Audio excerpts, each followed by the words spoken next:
Army of Ghosts used creative tricks such as inflatable tanks and sound effects to fool the German troops. Its artillery couldn't fire, its tanks couldn't move, and its members were better with their hands than their weapons.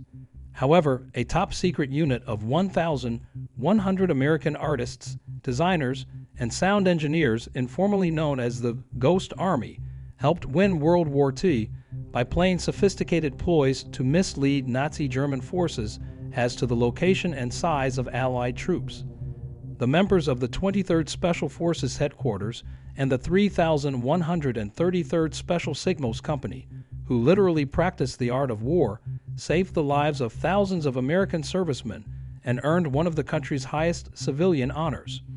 Using inflatable decoys, fake radio communications, and loudspeakers with sound effects, the Ghost Army was able to simulate a force 30 times its size, as it operated only a quarter of a mile from the front line. Rarely, if ever, has a group of such a small number of people met that had such a great influence on the outcome of a major military campaign, the U.S. Army report said. Army of Ghosts, Traveling Roadshow. Ghost Army member Freddie Fox described his unit as a traveling road show that traveled up and down the front lines, posing as actual combat outfits. From D-Day to the Battle of the Bulge, the Ghost Army flew over 20 missions in the European theater in 1944 and 1945. Inspired by the success of British stratagems in North Africa at the start of the war, the U.S. Army created the Ghost Army in January 1944 as an autonomous unit specifically designed for visual, audio, and radio deception by D-Day.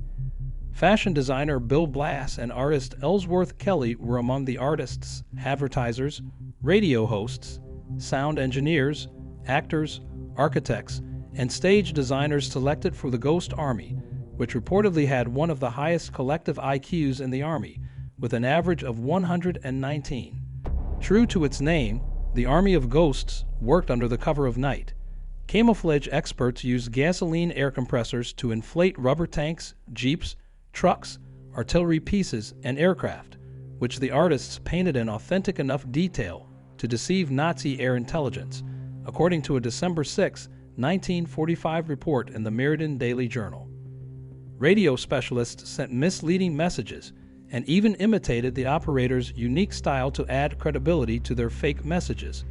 Sound engineers played pre-recorded sounds of military drills and movements on huge speakers, which in some cases could be heard 15 miles away. The Ghost Army unfolds on D-Day. The bulk of the Army of Ghosts arrived in England in May 1944 as preparations for D-Day were being completed. 4 members joined the D-Day Normandy landings, and 8 days later a 17-man platoon landed on the shores of Omaha Beach in order to set up dummy artillery positions that attracted German fire. In the summer of 1944, the Ghost Army undertook its first large-scale deceptions when it deployed 50 dummy tanks and deployed serviceable trucks a few hundred yards from the front lines during the siege of the French port of Brest. As part of Operation Brittany, the Ghost Army missiled the Germans about the location of General George Patton's Third Army, which eluded the enemy and raced east through France. When a gaping gap opened up in Patton's ranks during his attack on the fortified French city of Metz in September 1944, the Ghost Army again helped the general. Until a division arrived to close the gap, the illusionists held the precarious line for 7 days with their inflatable boats and loudspeakers that played the sounds of tanks rumbling, soldiers screaming, and even sergeants shouting orders for soldiers to put out their cigarettes.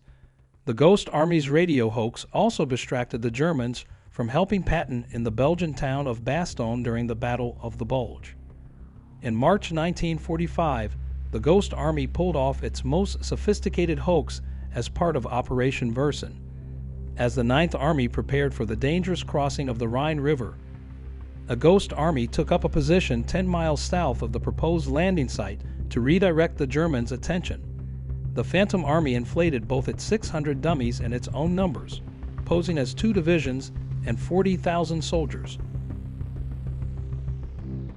To give the impression that the 30th and 79th Infantry Divisions were piling up, Radio communications spread false reports of their intended movements, and sound trucks played the soundtrack of pontoon bridge construction, artillery fire, and even officer swearing. The Ghost Army affixed fake numbers and divisional insignia to their vehicles, and erected fake headquarters and command posts manned by fake commanders and generals. They sewed fake epaulettes onto their uniforms and vigorously discussed their false information in local bars and cafes to ensure that their disinformation would be overheard by lurking German spies. The ploy worked. While the Nazis were attacking the Ghost Army, the Ninth Army crossed the Rhine without much resistance. A few weeks later, the mission of the Ghost Army came to an end along with World War II. The soldiers could trade in lies, but their heroism was all too real. Although 3 of its members were killed and about 30 wounded, military estimates indicate that the Ghost Army saved the lives of between 15,000 and 30,000 American service members. Ghost Army honored with belated Congressional Gold Medal.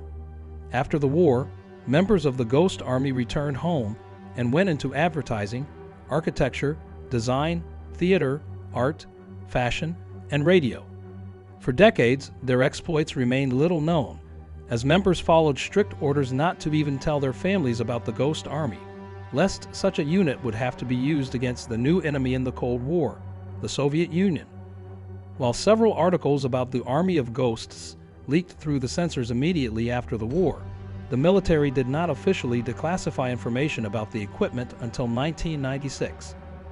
In an effort to gain official recognition for the Army of the Ghosts, Bayer launched the non-profit project Army of the Ghosts Legacy and also launched a grassroots campaign for the Army of the Ghosts to receive the Congressional Gold Medal. I was very aware of the fact that because of the secrecy these guys didn't get any recognition, and I thought it was something because of them, Bayer says. I thought what they did was wonderful, and I was struck by how they were not part of the World War II pantheon. In February 2022, the 23rd Special Forces Headquarters and the 3,133rd Special Signals Company, which conducted a pair of sound deception operations against the Nazis in Italy, were awarded the Congressional Gold Medal for their unique and distinguished service in conducting deception operations. Performance and art are not just entertainment that we make, they are an important part of the human effort, Bayer says. The Army of Ghosts used creativity and illusion to save lives.